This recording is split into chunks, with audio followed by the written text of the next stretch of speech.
रात के 12 बज चुके थे। कमरे की लाइट बंद थी। बस मोबाइल की हल्की सी रोशनी में मीरा का चेहरा दिख रहा था।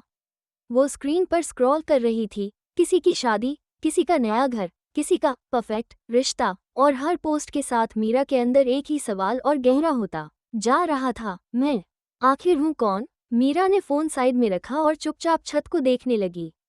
वो छत उसे अपनी जिंदगी जैसी लगती थी, सफ़ेद, खाली और बिना रंग के। उसके अंदर बहुत कुछ था, लेकिन किसी को दिखता नहीं था, क्योंकि मीरा हमेशा सबकी पसंद बनकर जीती थी। मीरा की शादी को 5 साल हो चुके थे। पति रोहन बुरा इंसान नहीं था, पर अच्छा भी नहीं। वो बस अपनी दुनिया में रहता था। मीरा सुबह उठती, नाश्ता बनाती, घर संभालती, सास की बातें सुनती, पति की चुप्पी सहती और फिर रात को खुद के आंसू तक चुपचाप पी जाती।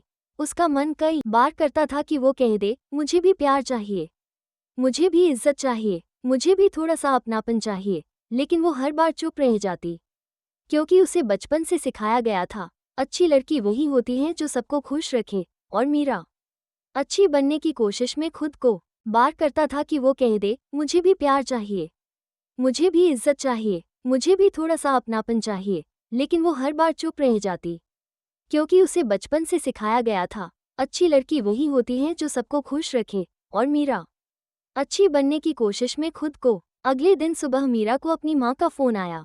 माँ ने हमेशा की तरह पूछा, सब ठीक है ना? मीरा हंस दी, हाँ माँ, सब ठीक है। फ़ोन कटने के बाद मीरा को लगा जैसे उसने खुद से झूठ बोला हो।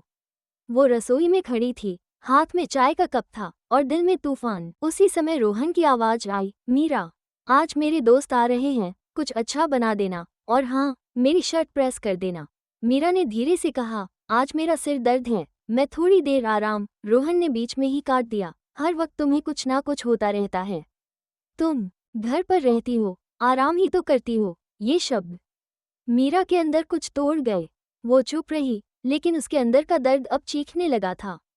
शाम को दोस्त आए। मीरा ने सबके लिए खाना लगाया, चाय बनाई, हंसी, पर अंदर से वो बिल्कुल खाली थी।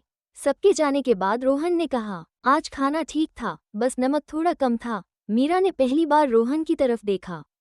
उसकी आंखों में गुस्सा नहीं था, बस थकान थी। वो बोली, रोहन, क्या तुम्हें कभी लगता है कि मैं भी इंसान हूँ? रोहन ने हैरानी से देखा, ये क्या बात हुई?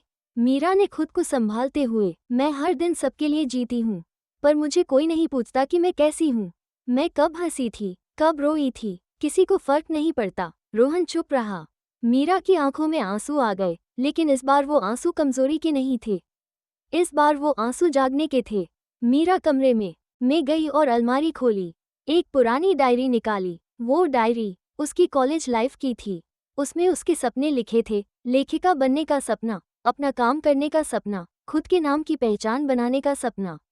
मीरा ने डायरी के पन्ने पलटे और एक लाइन पर उंगली रोक दी, एक दिन मैं खुद को इतना मजबूत बनाऊंगी कि दुनिया मुझे पहचानने लगेगी।